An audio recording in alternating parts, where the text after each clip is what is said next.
Hello, I am Elan Kelman from University College London in the UK and the University of Agder in Norway. You are listening to the Coffee and Geography podcast, so grab yourself a brew and enjoy the listen.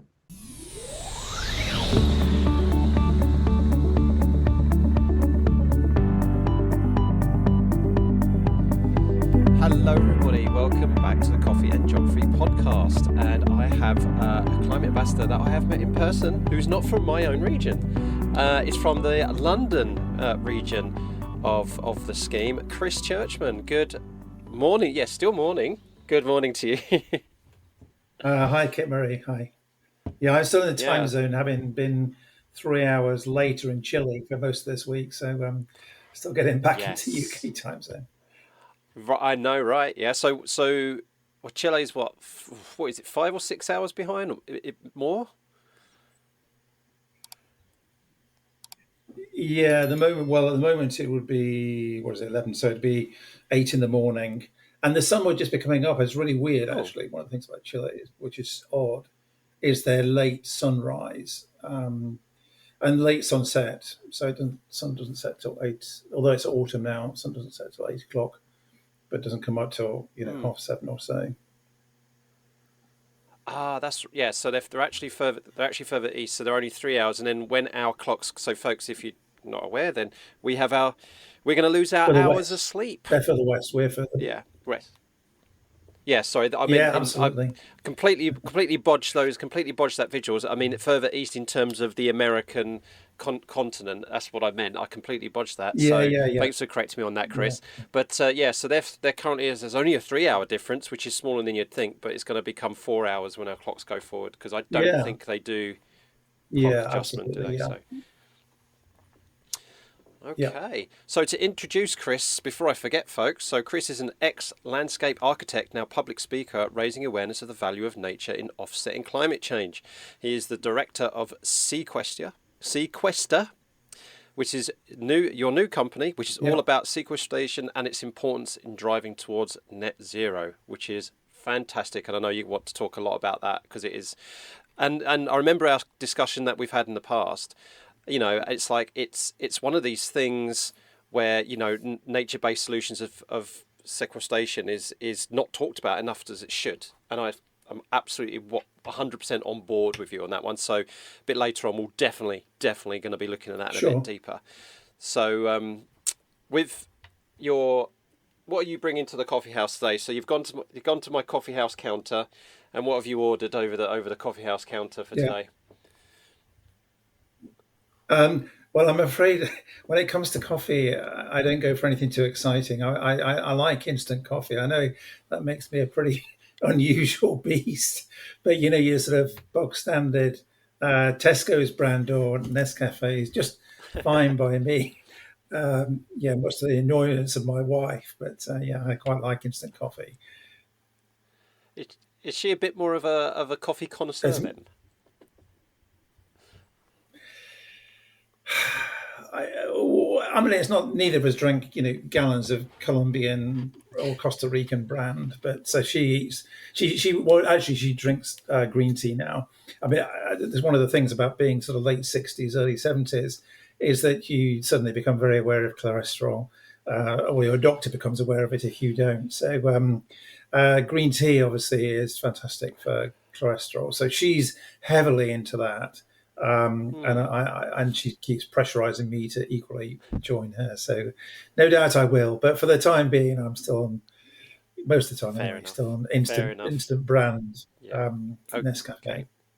It's great. That's the same advice that was just been given to my father recently. Cut down on your tea. Start changing your diet. Your cholesterol levels are too high, and he's exactly the same age group. So he's in his late 60s, going into his, yeah, he'll be 70 this year. Crikey. Hi, Dad. Love you. So, Yeah, you're based in the like Twickenham area. Um, but correct. the Hampton Hill area of London. So I'm just going to put that up on the screen for folks. And I said to a couple of guests ago, I said, why have I not been doing this recently? Where like if you're watching, folks, rather than if you're listening, we'll describe it for you, don't worry. But if you're watching, why am I not putting like a map on the screen so people can actually see? And this is supposed to be coffee and geography. I mean, seriously, I'm dropping the ball. So if on the screen, folks, if you can't see it because you're listening in the car or something like that, so you've got London. If you picture it in your head, we have what we sometimes call the giant roundabout or the London Ring Road, which is the M25. And Twickenham is kind of like west southwest kind of port like segment, if you imagine a wedge from the centre of London. So yeah, talk to us a little bit about your area, Chris, and the Hampton Hill area, because London is greener than people realise, and I've noticed there's a lot of green space around where you live in Twickenham and Teddington and all that area. Yeah, absolutely. I mean, what that map doesn't show is that I live right opposite Bushy Park. So Bushy is one of the royal parks, one of the 8 royal parks, and within southwest London, for us, you can literally walk 25 miles. If I step into the park, which I can do within 100 meters of my house, I can then walk the 25 miles without going in a single high street. I can go from Bushy Park through into Richmond Park, through into Wimbledon Common, and then all the way back again. And I do that, because of, as we'll come on to later, I'm doing this sort of training for my cross country walk, so I need to walk, significant distances. And so, yeah, I mean, you could really, literally can walk still within suburban London through those 3 parks and not touch any high street whatsoever. And you do get that wildlife and more. So, I see all sorts within those parks, from owls, herons, lots of dogs, Wow. unfortunately, but pretty much all forms of wildlife. And you can see them. I mean, you have to go out right time of the morning to see some of them, like the owl. You only tend to get at dusk. Oh, sorry, at dawn, and probably at dusk as well. But sparrowhawks. So some pretty rare species, and they're all sort of living there. And I mean, I do feel blessed, to be perfectly honest. It is such a fantastic asset to have on your doorstep, and lots of pesky squirrels as well, of course, and lots of chat within the water features.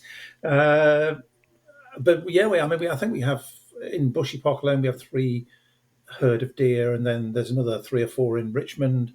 I don't think there are any in Wimbledon Common, but deer are fairly a common sight for us. Yeah, and in the autumn, when the rutting season starts up, they can be pretty scary. There's a lot of bellowing going on. Yeah, I can imagine. so This is just so incredible. I mean, I'm so gutted. So when I came down to St Mary's in Twickenham, when we did the workshop together for the people who train geography teachers, like I didn't realise that this place. Well, no, I really didn't know that this place existed, and it was just not too far away. I would have spent a yeah, bit of time there if I had the chance. I was there for 3 days. Oh, what a thing I've missed! Oh, I'm yeah, gonna have to make that a thing now because that's just amazing. And when and people, if you're not looking, the pictures that just go onto Google Maps, right? And the good thing about Google Maps nowadays is that you can look at pictures and videos of people have taken, like crowdsourced kind of thing of the area, and there's big deer with antlers walking around. You that picture of the heron was gorgeous. Look at that. yeah, That's just it's such love. So, and then when people think, especially if you're not, I guess if you're not, okay, I'm going to be very geographically minded about this. If you're not from certain parts of London, whether it's somewhere else in London or outside of London or internationally, you would never ever think this was London if I'd shown these images, and so that is fantastic. And in fact, I think when you were talking about like walking from different places in London, a couple of years ago I spoke to Helen Illis, and I don't know if you know about this, Chris, but you might be aware of this because of your interest. But she created something called the Green Ground Map, which is like a tube okay, map, but it okay, connects all these green spaces and wild spaces for you to yeah, literally walk from place to place throughout the whole London. Oh, so yeah, yeah, sure. It's an incredible place. Is this one of your favourite places around where you live then? I mean, it was the first thing that came to your mind. Yeah, it is. Yeah, I mean, I'd be walking 3 or 4 times a week, normally early in the morning between 7 and 9, and I do genuinely feel that I am blessed. I have such a fantastic life because of the rural parks. I mean, they are such a beautiful asset, and hats off to the rural parks as well. They don't do everything right, but in the main, they manage to keep what is an incredible sort of incredibly valuable natural asset from all perspectives. I mean, most of the soil there is thousands of years old, literally. So the amount of carbon that must be in there is phenomenal. They don't have enough trees at the Yeah. moment because most of their trees are veteran, 400 years old, and they're not probably doing enough in terms of replacing them. But overall, the Royal Parks, I think those Royal Parks, Richmond Park and Bushy Park, are just an amazing asset. And Bushy in particular has become an SSSI. It was recognised about 12 months ago, I think, as an Yeah. SSSI. Um, yeah. Wow. That's amazing. Right. I think I'll. I'm gonna see if I can get you and put you in touch with Helen, who designed the green ground map. I think Okay. you two could Yeah, have a do really so. interesting conversation. She's a Yeah. fantastic being. Yeah. She's originally from Estonia, but I haven't spoken to her for Okay. a while, so it'll be a good excuse for me to kind of touch base with her and see if I connect you together. So yeah, folks, I'll Yeah. put a link in the description of my chat with Helen when she was talking about the process of creating the green ground map because it is such a great thing. And just what Chris has just said, folks, London is greener than you think, and that's one of the reasons why folks like Dan Raven Ellison has and other folks have set up the London City National Park. Because there is so much green space, and why I think climate ambassadors in London, like Chris and things like that, have quite a lot to work with actually in terms of nature-based solutions in London and things like this and absorbing yourself in nature. It's pretty incredible. So are you from the Twickenham area then Chris, or have you come to it at a certain part of your life? Because a question I like to ask Yeah. folks at in the podcast is how is the place you're living now like formed your identity, and how are other places that you've been through throughout your life have kind of like how have they come together to form the Chris of today? So are you Twickenham Yeah. through and through, or have any of your travels, because you've been to the Middle East and have any of Yeah. your travels informed your identity today? Yeah, tell us a bit about that. Okay, so I think I'm more of a product of where I was born. So I was born in Derby, and I lived in a place called Spondon for about 5 years. Then my dad, much to the annoyance of my grandfather, bought a house in this place called Ockbrook, which is right on the sort of edge of Derby. And he bought it because it had this view. So the house was on top of a hill, and it had this view out over fields. And so, if anything has had a sort of meaningful impact on my view of landscape and what it's about, then that's probably it. I was brought up from the kitchen window every day looking at this sort of quite beautiful landscape. And then also I was in Venture Scouts when I was between, I suppose, 16, 19. And so every weekend pretty much I was in the Peak District, and it was effectively a sort of big pub crawl. We would do some pretty serious walking, so 20 miles across a peat bog on Kinder Scout. But there was always a lot of drinking involved as well, so quite a sort of dangerous combination. But nevertheless, we did it, and then probably drove home afterwards. But we did it, and so I suppose that sort of love of wild places has always been with me, and still is. And so, I mean, I through my years when I had kids and was bringing those up, I was the complete opposite. And I mentioned in the form that you sent to me, I mentioned that I spent 10 years just looking at the sort of four walls of the inside of a swimming pool because my son was a very good swimmer, and so his whole life, and so my whole life was taken up with swimming. And so, every evening he'd be training, and every weekend he'd be competing, and I just spent all this time in this horrendous box with a swimming pool in the middle of it. And I suppose, once he got to sort of 17, 18 and could drive himself, and so I didn't need to be the sort of taxi driver anymore, I sort of reverted to type and went back to the wilds with my mates actually. So I still walk with two groups of friends, one from university, one from home, and we still meet up. We probably don't do the sort of 20 plus miles plus the drinking anymore. We do half the distance, and we only drink at the end. But nevertheless, we still do it, so we still get out, and I love it. And then I do a certain amount of walking solo. So my wife thinks I'm a very sad character. Keep telling me I need more friends. But I don't mind. It's not that I want to go out walking by myself. I mean, why would you? But if nobody says, yeah, I'm going to come with you, Chris, then I just go by myself. I'm not going to not go because nobody else has got the time or whatever. So I do a lot of solo walking, but I do like being with other people as well. It's not that I'm a complete sort of introvert and Billy no mates. Ah, it's the perfect time actually to spill the beans early on in the conversation. I usually do it a bit later, and that is you set off alone last September to walk the 400 miles from Lowestoft, which, folks, is Yeah, the furthest yeah, east point. I'll bring up a map in a it minute, is. to Pembrokeshire on the west. So did you? So have you had some company for the bit that you've done so far, and what's your plan to No, finish no, I that? didn't. No, that was all solo.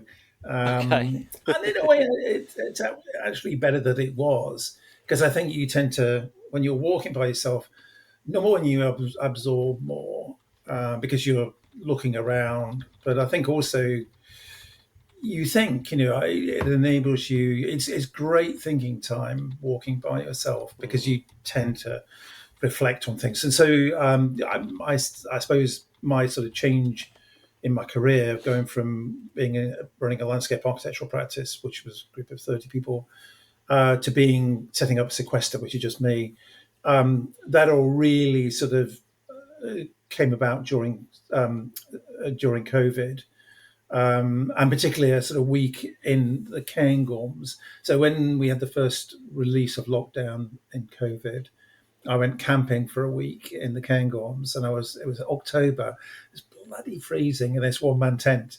And I decided then I was going to have a change of career. I wasn't going to stay in landscape anymore. I was going to take to social media and start talking about climate change and things. So yeah, that's the distance. So Mm. I set out to walk it Whew. in about 2.5 weeks, 20 nights, I think it was, which is about sort of 25 miles a day. And I got to 110 miles in a place called Ramsbury, which is Yep. right on the edge of the western edge of the fens. And Yeah. So like here-ish. my Yeah. feet were terrible. My feet were just completely shot. And so I couldn't have done the next day. So I had to abandon. Oh. Um, Good thing I did actually, because that night there was a sort of complete deluge, and that kept going for another month. So I would have been soaked the rest of the time. So I sort of pulled out at that stage.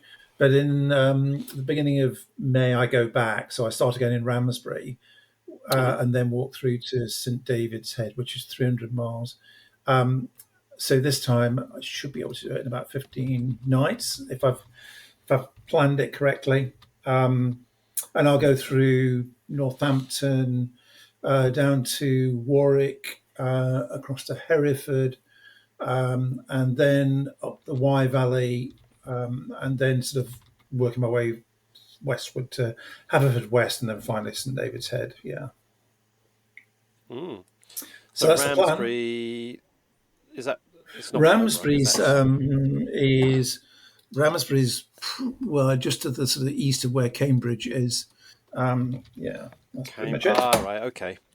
I was just seeing if I could put that So waypoint on the map, but I'm not by ways. it's the But yeah, Great Fen. It's in the Great Fen, so yeah. So it'll be it's around here. right Yeah. on the yeah. So you've got this main east coast line forms the western edge of it. So once you pass there, then you're into Northamptonshire.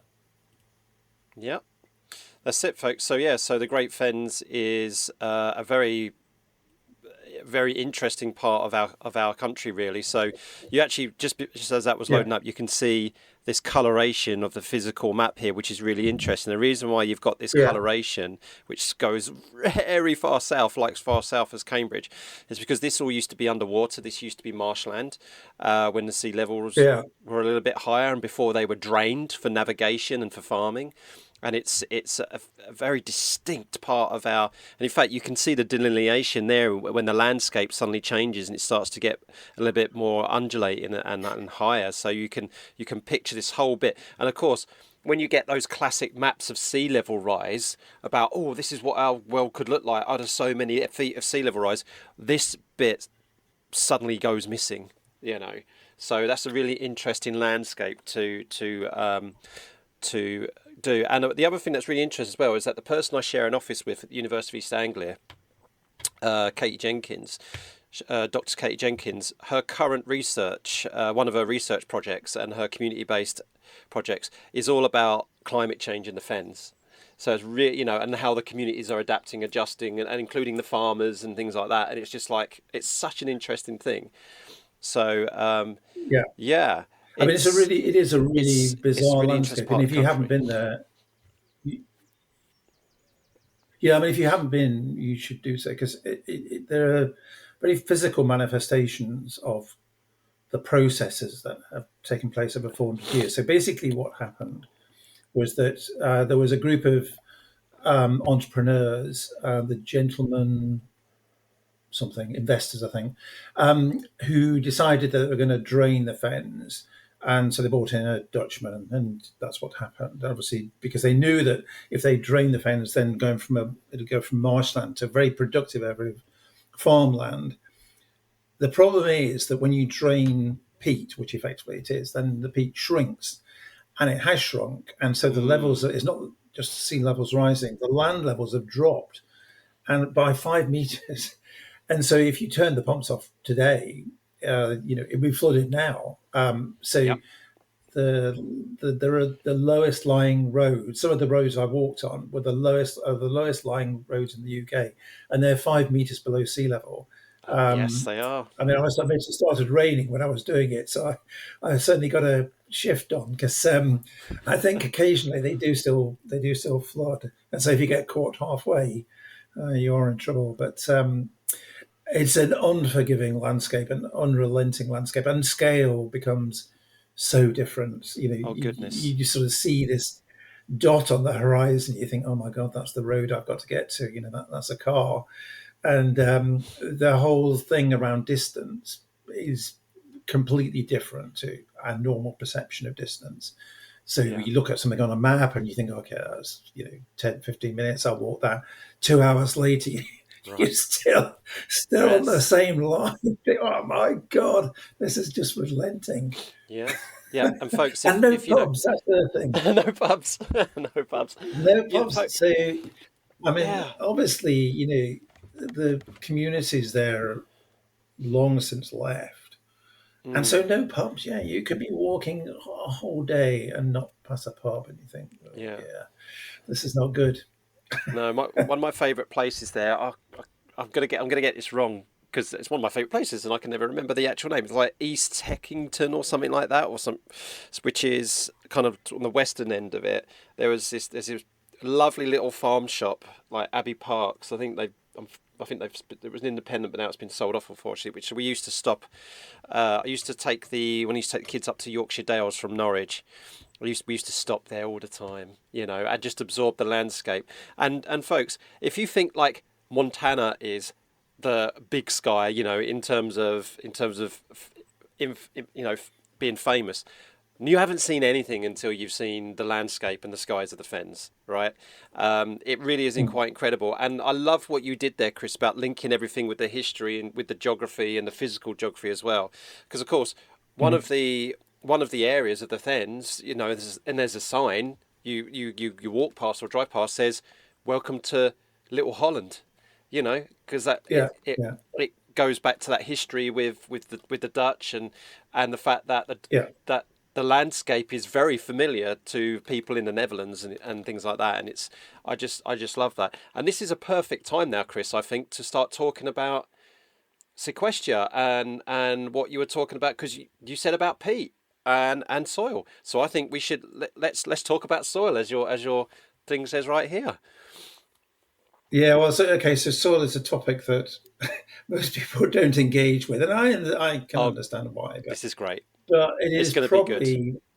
it is probably the most valuable resource in terms of climate change. So yes, I mean, as this slide says, in 2015, the French, being the French, they were very sort of bullish about being able to resolve climate change completely just through soil health.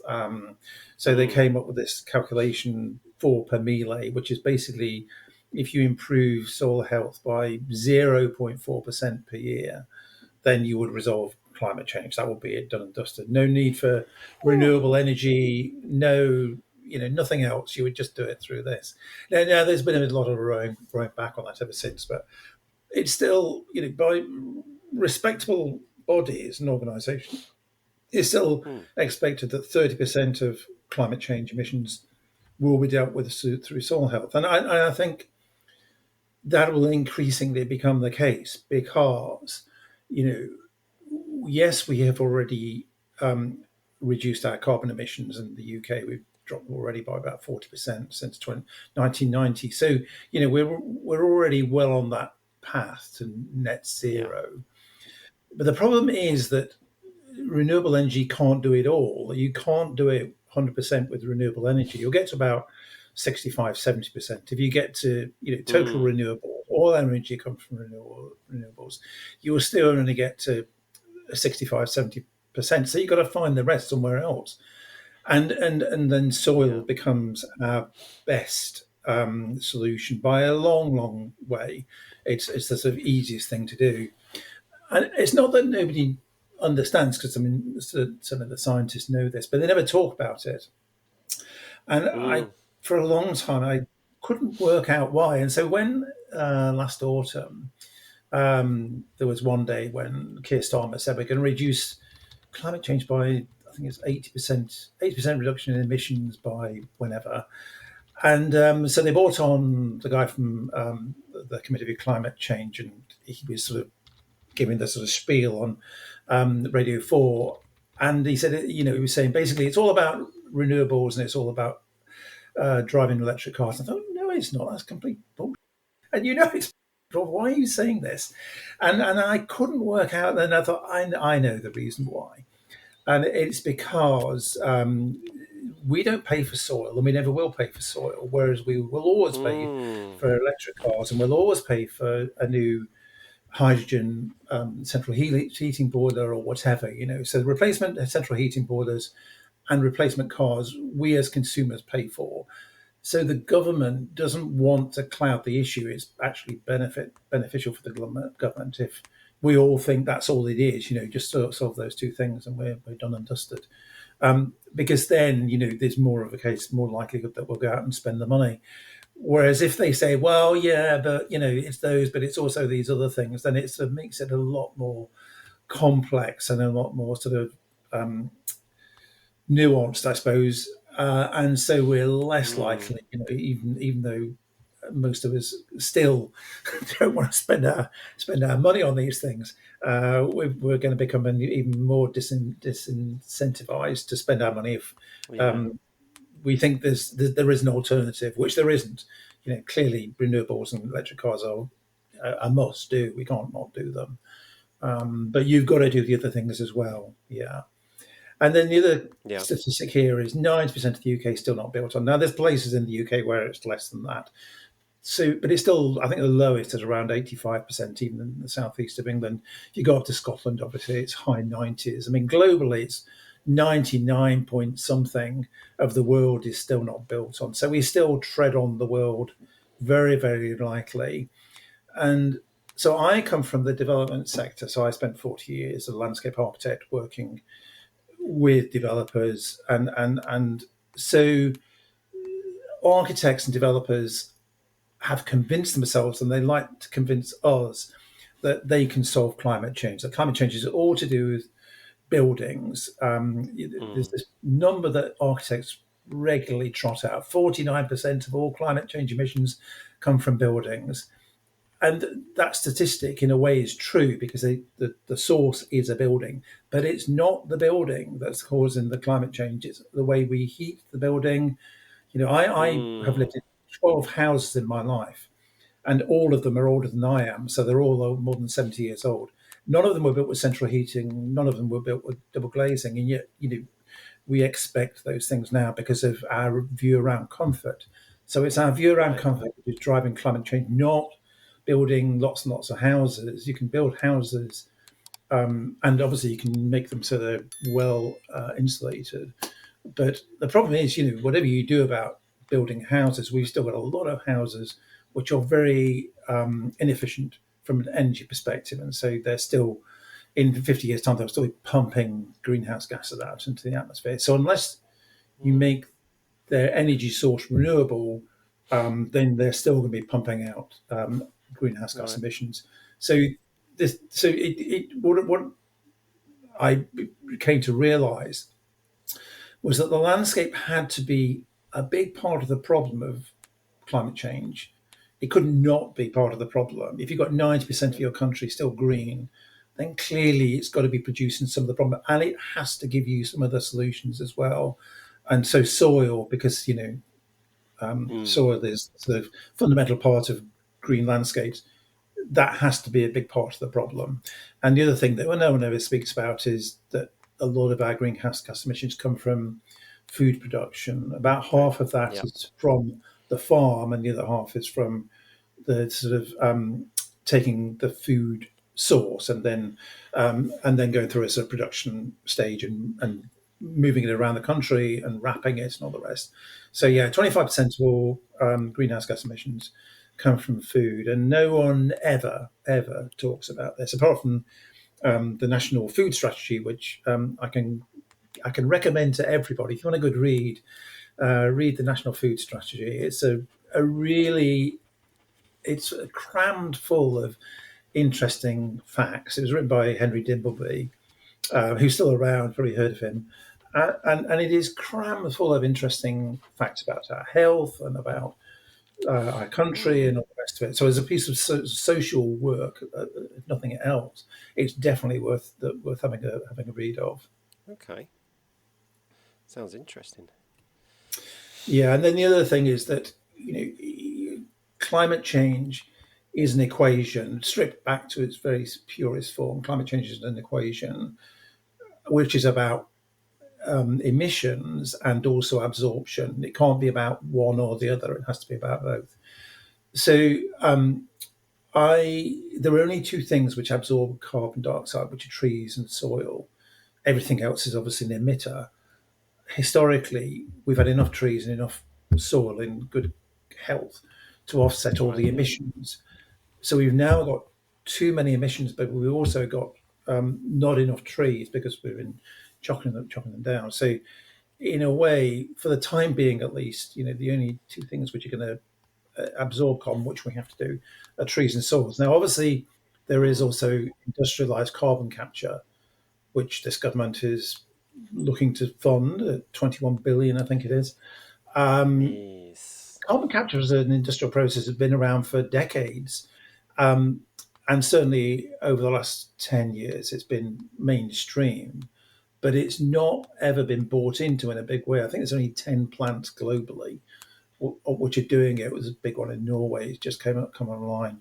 And the reason is because it's incredibly expensive and it's also incredibly energy hungry. So Mm. from a climate change perspective, it's not so great. So it may well be that industrialized carbon capture is the future. I'm not saying it isn't, but for the time being, all we've got is soil and trees, and you have to work with those. The way I try to get this message over to kids when I'm doing the children when I'm doing my STEM presentations is I like to use the analogy of chocolate. And then I say to them, I show a big picture of chocolate, and I say, if somebody ate this little piece in the middle, would it do any harm? And they will say, no, no, no. And then I say, if you ate the whole bar, would it do any harm? No, no, no. If you ate 50 bars a day, would it do any harm? Yes, of course it would. Eventually, it would kill you. And the reason is because our body has a way of neutralizing bad things, whether it's chocolate or drugs or alcohol or whatever, our body has a capacity to deal with a certain quantity of Mm. bad things. But if you have only one kidney, because it's a kidneys which you're doing the filtration, if one of your kidneys packs up, or if you just throw too much alcohol at it, then clearly there's only one outcome. So it is, that analogy of quantity as opposed to something being fundamentally bad for you Mm. is what I try to. So that's why I use chocolate to try and get that message across to them, and It's a they good seem to analogy. relate. Yeah. Yeah. So then you talk So about solutions then. yeah, so we've got plant lots and lots of trees, and the UK government says they want to plant 30,000 hectares a year, which sounds impressive, but that'd be 3 years to cover Dartmoor. And if you actually wanted to get to net zero through trees alone, you'd have to plant half of our country. I worked out once. It took a Saturday Wow. morning to work it out. So that's not going to happen. So the other is soil health, and so our government is getting into soil health. That is not that they don't know that it's important; they do know it's important. So what they're doing is they're incentivizing farmers to improve soil health, Hmm. and they're paying them to do so. So farming used to be funded through basic payment scheme, which was an EU-based scheme, and when we came out of the EU, then that was abandoned or is being abandoned, and it's being replaced by systems which are based around public money for public good, and that's either biodiversity benefits or soil health benefits.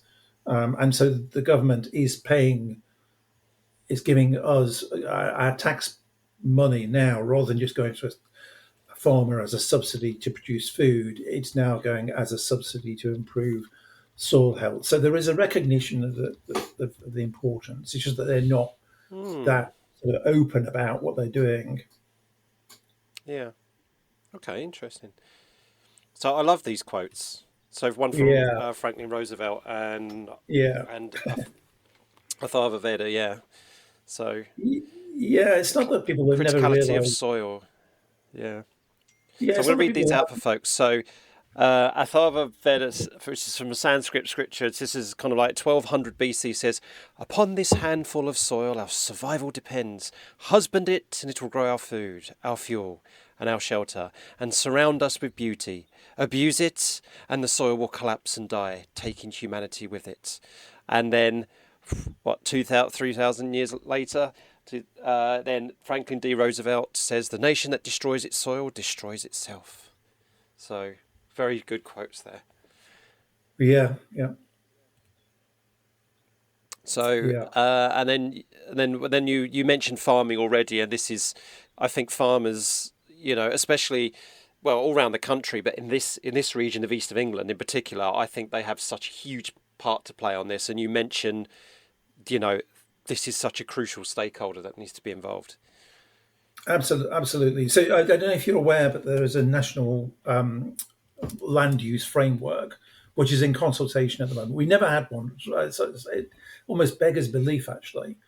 We never had a national land use framework. If 90% of your country is agricultural land, well, 70% Right. agricultural land, the other 20% is wilderness. But if 90% of your country is not built on, and you don't have a plan for it, you do wonder what's going on.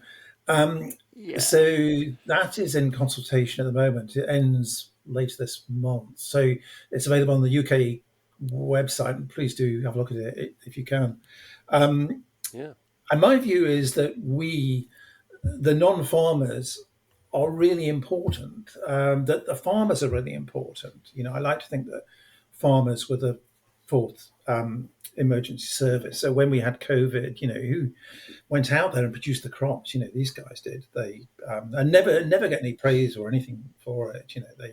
They never get any recognition for the work they do. But the reality is that farming has been underfunded for decades. Whilst we're in the EU, it wasn't a problem because they got subsidies, and a large part of their income came from subsidy. But then since Brexit, I mean, suddenly now the farming subsidy, the farming budget, Rachel Reeves, for understandable reasons, is looking at it and thinking, can she shave some off it? And these poor guys are the losers. Many of them are in real dire straits. I mean, since October, November, since the budget, we've had all this stuff about inheritance tax. I don't think that's the big issue for farmers. I think that the fact that supermarkets pay them a fraction of what they should. We don't pay enough for our food, basically. We pay too little for our food. We don't pay the going rate for it. I mean, I think around Christmas, for a kilo of carrots, it was 8p or something. One of the supermarkets, or all the supermarkets, were giving away, produce because they treat produce as a lost leader. And so they treat farmers as a lost leader and as a disposable asset, and they're definitely not. I Mm. mean, but the problem is there's only a handful of them. I said before how my dad had bought the house in rural Derbyshire, and although I didn't hang out with farmers, I knew farmers. They were in the village and they were Yeah. drinking Yeah. the same pub as I did. These days, nobody knows a farmer. The farmers are a rare breed themselves. They're dying out. Uh, they've been replaced by AI and by robotics, and so no one speaks Mm. up for them. And so we, as society, have to speak up for them because at the end of the day, that's where our food comes from. And if we don't recognize them and recognize their value and recognize their importance, it's a road to ruin. It really is. Mm. It really Yeah, is. Yeah. Yeah, you know what? That is such a selling point that you've just mentioned, actually, because when I was growing up, so my family background, especially my dad's side, they a couple of generations up were dockers, and Mhm. but before that they were farmers. In fact, Mhm. if I go back, they were farm labourers. Yeah, And actually, when I was growing up in Harlow in Essex, I was really attached to the farming community because the people that my dad knew and through my grandparents, they were these people that. So, for example, my godfather owns a place in Harlow, or manages yeah, a place in Harlow called Pets Corner, which is a petting zoo, but it's part of like the farming community as well. So there's always like farming conventions and things that go on there. And when he was younger, before he took over as the manager there, he used to be on the farmer, and I used to help out every summer, to put the mhm. bales of hay on the back of the tractor, and being one of those 8-year-olds who would be able to kind of like put around the tractor on first gear, around stuff like that. And then when I was a teenager, I worked on a farm, Yeah, which doubled up as a pet food distribution centre. So a place called Eastwick Lodge, and I worked there. So even though I lived in urban an urban new town, Harlow, a new town of London, I still had quite strong connections to farming and farmers. And a lot of our family friends were farmers. But you're yeah, absolutely right. I'm now thinking of my kids, and I'm thinking, apart from this one visit that they went down to Harlow when my mum took them down to Harlow and took them to Pet's Corner and met our old friends and stuff like that, I think that's really the only connection that they've really had. yeah, And I think yeah, they're lucky for that they've had that, yeah, where the lambing was taking place and they got to hold some lambs, and I'm thinking, yeah. actually, that now is a really rare occurrence. I'm struggling to think how many kids have had that experience where they've Mm. gone and seen some lambing take place, for Yeah. example. So you do realise Eastwick is about to be built on 10,000 new I homes. This is know. Yes, I know. Yes. Yes. I haven't spoken to my friends and my old colleagues from Eastwick for a while, but yeah. So just a bit of context, folks. So the reason why it's such prime land because Eastwick is just north of Harlow in Essex, but the trouble is, it's got plenty of land to develop, and the train station in Harlow is on yeah, the northern edge of town. In yeah, fact, it's quicker to get to Harlow town train station from villages like Eastwick, just across the river, than what it is actually from, say, another part of Harlow, say down in Sumners or something like that, which is the southeast. So it's prime estate. The only thing that stopped it happening in recent years is that the farmers were really quite keen and maintaining this land, and it's a big floodplain for the River Stort as well, yeah, right? So you have to go quite a bit up the bank to see that. and so eSwick has always been a target for developers, Yeah. always. And it seems like finally, after decades and decades and decades, they couldn't hold back the tide by the sound of it. Or it's just taken one person to say, all right, I'll sell my land, and that's it. The dominoes start to fall. Yeah. Yeah. I don't know. I'm speculating now through my geographical knowledge, but I'm thinking that's what happened. Before we Yeah. move on with your last bit, Chris, on this, I just want to share this. So looping it back to what we were saying at the beginning. So this is the project that Dr. Kate Jenkins and folks in the Environment Agency like Louise Wilson, who's been on the podcast before, hopefully I'll get to interview again because she's recently become a climate ambassador, is exactly it. You know, a Fenland Soil, which is the partnership, a dedicated team with farmers at course to tackle climate change issues related to agriculture and peat in the fens. So, you know, this is something that I'll also put in the description, folks. So I think this is very, very worthwhile looking at. So if you're looking at, you know, I think it's a bit of a shame that that geography, GCSE and A-level tends to not focus on farming as much as it did in the past, but there are still some good syllabuses and specs that do that.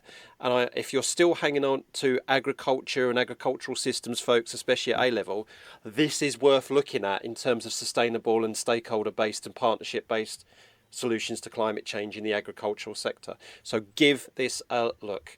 Strongly recommend it. Yeah, Can so I let's just finish add- off. Yeah, can I just go for it. Yeah. I mean, Yeah, my, my, please do. my personal view is that our countryside is not just about farming. And No. increasingly, we are going to see the rural landscape becoming an economic powerhouse. Because if my proposition about capturing carbon is correct, then the value of capturing carbon is going to go up and up and up because, you know, inevitably Yep. there's going to be more and more pressure on us to increasingly catch carbon. So increasingly, the price of land has already been going up over the last decade by about 50%, and it will go up again significantly. The sort of Mm-hmm. graph is exponential. So the future of our rural landscape is not just about farming. It's an important component, but there are a lot of other things which are coming into it, like solar panels, like wind farms. You know, we've had moratoriums on those things for years. Those will go, Right. and the face of our landscape is going to change dramatically. So so it is going to be economically. There's an economic imperative behind the change as much as there Mm. is as a need to feed ourselves. Yeah, absolutely, 100%. And talking about feeding ourselves, you know, Yeah. the other thing you've got on your slides here is the amount of greenhouse gas emissions per 100 grams of protein consumed. So, and it's a very common, I think. Do you think we've done a good job at actually with this side of things, like educating people to say, you know, that if you're gonna categorize your food sources, your diet, you know, we know now that beef is by far and away, for example. So and of course the way we use our land and our landscapes can be based on what we potentially use that land for in terms of our food. So as you were just mentioning. Yeah, yeah, I do. I mean, basically, I think, you know, if you look at Generation Zs, they eat millennials. They eat a lot less meat than my generation did, and even my generation is It's becoming true. flexitarian. I mean, I think I probably have 3 or 4 meals a week which are non-meat based. So I think we're all shifting away from meat. The only thing is, though, that there is something good about cattle on grass from a climate change perspective. The reason is that, you know, we still live in a very wet country. If you live in Essex or you live in the Fens, that isn't the case. But if you Yeah. live on the west side of the country, it is still wet most of the time. And so from a climate change perspective, from a carbon absorption perspective, having a wet soil is a very positive thing. And having cattle walking around on grass is really good from absorbing carbon. Now, the only thing is, of course, they're obviously crapping as well, which is another source of it. Well, they're burping. It's a methane emission issue as well as crapping. But so they have their sort of carbon greenhouse gas outputs, but they are good. Cattle and sheep are good. Ruminants are good in terms of turning over the soil and working the carbon into it. So they are. It's not all bad. It's very easy sometimes to look at graph like the figures like this and think, oh yeah, we should stop Mm. eating meat. But it's not that simple. Never is it? It's No. always more nuanced than that. Yeah, Yeah, which is absolutely. why climate literacy with all Yeah, these things, not just that, the hockey stick graph or the yeah, science behind climate change, but climate yeah, change solutions. We need climate literacy with these kind of things as well, and we need to take the heat out of those kind of things, because people yeah, say it's too, it's for me it's too bipolar. It is either bad or it's either good. It's Marmite, yeah, right? It's like nuclear yeah, power, yeah, yeah, yeah, don't want it, yeah, or we should do it. Like eating meat, stop it, or fight. There's enough. It's a need. I always like to think it's a needle. It's a spectrum. You can move a needle, and not only move the needle, but kind of like change the kind of like what you're doing with that. Like you said, the way that you use your cattle. If you can use your cattle in a way that you've described, yeah, and say yeah, move towards that model of having cattle, we can yeah, still have our meat once, some of us yeah, once a month or something, so it's yeah. just it's just the it's that way of working with the natural processes, nature-based things. So Chris, when you do this stuff as a climate ambassador, then, so for folks listening who are working a school in England, and particularly in your Mm, part in London, so you can do these talks with youngsters as well. So what would you mm, say as a climate ambassador would be for, like, yeah, I obviously I can do this kind of stuff with the schools, give these kind of talks, really kind of help your youngsters get to grips with this mm. stuff. And I think this kind of stuff is great, particularly for the older kids and A-level kids. But in terms of what would you say, maybe in terms of a school's climate action plan, in terms of, I don't know, thinking about their food procurement or the way that they use their soil, the way that they use their land. Yeah, What would you say yeah, to that with your climate ambassador's hat on? yeah. So when I go into these groups, I mean, I've only been doing climate ambassador for around 8 months now. I mean, before that, I'd been speaking to women's institutes for about 4 or 5 years, and and Ooh, in a way, I think I was a great grounding because women's institutes are a tough gig. I mean, they really are hard, and they certainly tell you if they don't agree with what you're saying. So in oh a way, yes, oh I was yes. not phased by having to go into a class, a class of 13, 14 year olds. I feel that the important thing is to come up with metaphors. And so I use chocolate. A lot of the time I use chocolate as my metaphor. So carbon credits, I hand out chocolate coins. I find out who doesn't like chocolate. There's always somebody in the class doesn't like chocolate. And so I give them a couple of chocolate coins, and then I give someone who loves chocolate another couple of coins. And they said, okay, are you going to give one of your chocolate coins to the person who really wants it? And they say, no. So you're going to sell it? And they say, yes. And I said, well, that's how carbon credits work. That's the same idea. And the other thing I try to do is to get them to relate people that they can understand and relate to from a climate change perspective. Mm. So I use Taylor Swift, I use Cole Palmer, and I Okay, use yep. I use one of the Kardashians. Cole Palmer, because although he plays for Chelsea at the moment, who are not underwritten by oil money, a lot of football is underwritten by oil money, so that's all going to change. Taylor Swift couldn't do the Eras tour, of course, because she couldn't fly all her group around. And then the Kardashians, I say, okay, so how did she communicate with all of you? And they all say, oh, yeah, on our mobile phones. And what's in a mobile phone? It's a battery. And what's in the battery? Lithium. And have you thought about, how do you produce lithium? Because it's an incredibly rare metal and incredibly Mm. climate damaging from a climate change perspective. So all of these three groups um, have their lifestyles will change. I mean, they will, and so if theirs are, then yours are. And in a few weeks' time, I have to go and give that sort of talk to the Women's Institute. So I had to change the characters. So I've gone for Madonna, Cristiano Ronaldo, and Meghan Oh, Markle. Meghan Markle is the so I'm going to say that behind every dark cloud, there's always a silver lining. If Megan can't communicate anymore on her mobile phone, then there has to be a plus to climate change. wow. Um, Right, so Chris, we're going to bring this conversation to a close now. It's been a fantastic hour. Thank you so much. So we're going to link you to our previous guest then, and I think you're gonna love this. So the We Are All Geographers is where we connect you folks using a single word that you've got to talk to about 30 seconds. And I actually think that this is a perfect one for you, really, given that what you've been talking about. So Adrian Ferrero, who's from runs the BioOasis, which is great, which is like getting an escape into nature for young people, which is really good down in the southwest. He says that he would like you to talk about for 30 seconds. He's giving you the word tomato. Tomato. Wow. So whenever you're ready, Chris, I want you to riff about tomato or tomatoes for 30 seconds. Okay, well, tomatoes, as I know, because I grow loads of them, are a very sort of energy-intensive process. I mean, number one, you've got to start the seed growing at a reasonably high temperature, normally I think at 18 plus degrees. And then you've got to take them through that sort of initial establishment process.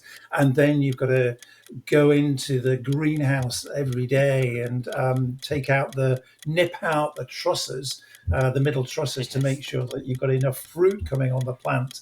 And then at the end of the season, of course, if you're growing them in your garden, they all come at the same time. I mean, how Of course they do. unfortunate is that? If we had a tomato that would crop from March through to December, we'd be laughing. But they all come in the second week of September, and then you've got a mountain of tomatoes that you have to, and everybody else has got the same thing. So they're pretty crap from climate change perspective.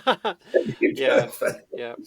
Put it this way: when we've tried to grow tomatoes here at home, we usually end up with having a lot of fried green tomatoes. Yeah, let's put it that way. Yes. Oh, Chris, that's fantastic.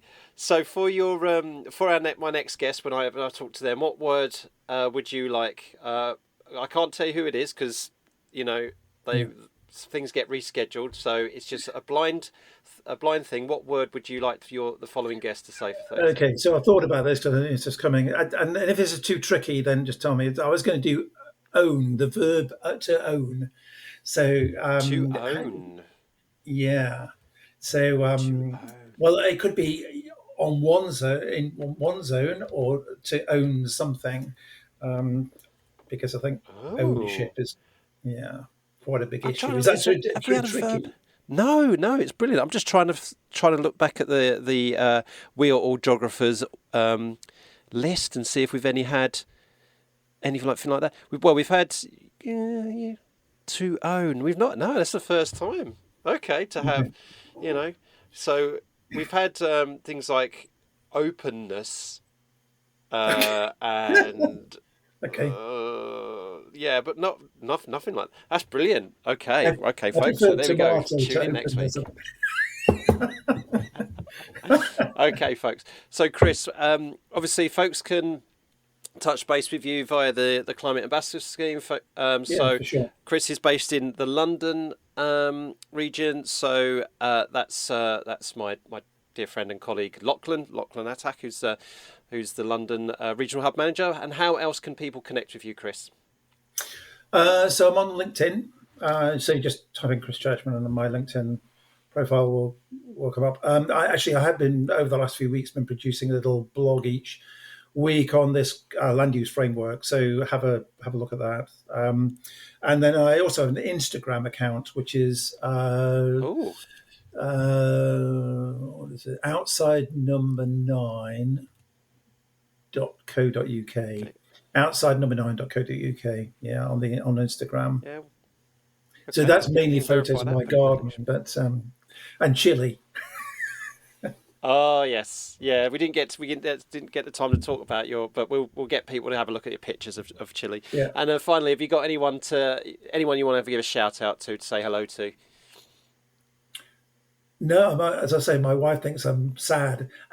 Actually, if anybody knows a couple of people who I think are really important from a farming perspective, Emily Norton, if anybody's come across Emily, and Rachel Madley Davis, I think they're fantastic ambassadors for the farming community. And someone from your area, Thomas Gent, actually, he's from your area. He's a Lincolnshire farmer. Okay. So yeah, anybody knows those people, they are. It's not all bad from a farming perspective. There are some very forward-thinking people out there. So yeah. Yes. Okay, folks. Well, Chris, it's been an absolute delight. Thank you for spending some of your morning with me and with our listeners and watchers. And My pleasure. and thank you for all the work that you're doing, and also through the Climate Ambassador Scheme. Great. Okay. Thanks a lot, Larry. Thank you. And that's a wrap for this episode of Coffee and Geography, folks. If you're itching to know more about the Climate Ambassador's awesome work, visit www.climateambassadors.org. Don't forget to follow us on Blue Sky at geogramblings.com and use the Coffee Jog Pod hashtag to stay in the loop. Submit your questions for our guests on LinkedIn or Blue Sky with hashtag JogQOverABrew. Keep exploring this amazing world, tackling climate action, and flexing your geography muscles. Stay curious, keep jogging, and keep making waves.